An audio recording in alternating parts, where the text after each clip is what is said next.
আসসালামু আলাইকুম। আজকে বাসায় অন্থনার স্যুপ রান্না করলাম।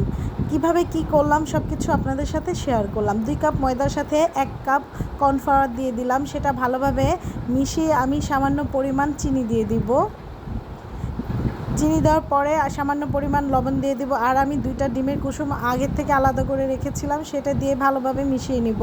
ভালোভাবে মেশানোর পরে আমি এটা আধা ঘন্টার জন্য রেস্টে রাখবো। রেস্টে রাখার আগ দিয়ে আবার একটু মেখে নিব তেল দিয়ে, আবার এটা রেস্টে রেখে দিব।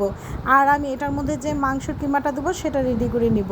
এখানে আমি সয়া সস, গাজর দিয়ে দিলাম, আর দিয়ে দেবো সামান্য পরিমাণ লবণ, আদা রসুন পেস্ট, মরিচ কুচি, পেঁয়াজ কুচি, গোলমরিচের গুঁড়ো আর হলো লাল মরিচের গুঁড়ো দিয়ে ভালোভাবে ব্লেন্ড করে নিব। আমার ব্লেন্ড করা হয়ে গেছে। আমি যে ময়দাটা রেখে দিয়েছিলাম সেটা ছোট ছোট করে বল বানিয়ে নিয়েছি, সেটা একটু বেলে নিলাম। আরেক চুলায় আমি স্যুপটা বসিয়ে দিব। স্যুপটা বসানোর জন্য আমি গরম পানির মধ্যে আদা কুচি, রসুন কুচি, গাজর আর পেঁয়াজ আর মুরগির মাংসটাও দিয়ে দিব। ভালোভাবে এটা ফোটানোর জন্য রেখে দিলাম। আর 2টা ডিমের কুসুমের সাথে আমি একটু ফুড কালার মিশিয়ে নিলাম, কালারটা ভালো আসার জন্য। আর আমি এখানে একটু পানি ঢেলে নিলাম। আর আমি এখানে অন্থন বানানোর জন্য আবার চলে গেলাম। অন্থনটা আমি কীভাবে বানালাম সেটা একটু দেখালাম। অন্থনটা আমার হয়েছে কিনা জানি না, কমেন্টে অবশ্যই জানাবেন।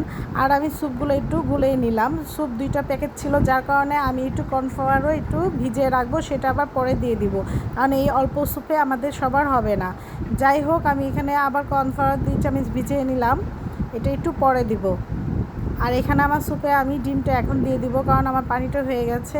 ডিমটা দেওয়ার পরে ভালোভাবে নেড়ে চেড়ে নিব। আর আমার এখানে স্যুপের মশলাটাও মিশিয়ে রেখেছি, সামান্য পরিমাণ সস দিয়ে দিব। এটা হওয়ার জন্য আমি রেখে আবার এগুলো ভেজে নিব, অন্থনগুলো ভেজে নিব ভালোভাবে। চুলার আঁচটা একদম লো আঁচে রাখতে হবে, আর লাল লাল করে ভাজতে হবে, নয়তো মচমচা হবে না। আমার এক খোলা ভাজা হয়ে গেছে, আমি এগুলো উঠে আবার আরেক খোলা দিব। আমার অন্থনটা কেমন হলো অবশ্যই কমেন্টে জানাবেন। খেতে তো পারবেন না, দেখতে কেমন লাগছে সেটা জানাবেন। আমার অন্থনটা আমার কাছে বেশ ভালো লেগেছিল। আমার স্যুপটাও হয়ে গেছে, এখন আমি কর্নফ্লাওয়ারটা দিয়ে দিব আর কয়টা কাঁচামরিচ দিয়ে দিলাম। সবাইকে ধন্যবাদ কষ্ট করে এটা দেখার জন্য। সবাই ভালো থাকবেন আর আমার জন্য দোয়া করবেন। আসসালামু আলাইকুম, আল্লাহ হাফেজ।